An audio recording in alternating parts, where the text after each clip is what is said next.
Local SEO tips part number 3.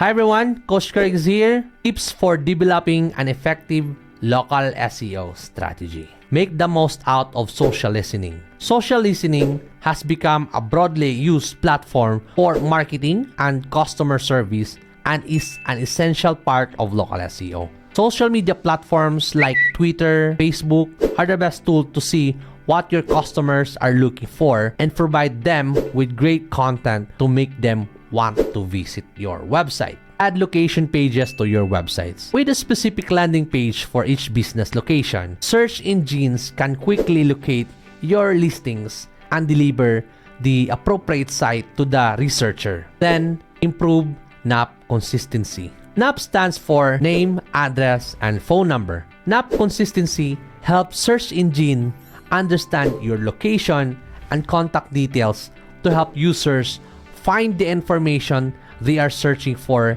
and act accordingly. Remember that NAP is one of the essential components of local SEO.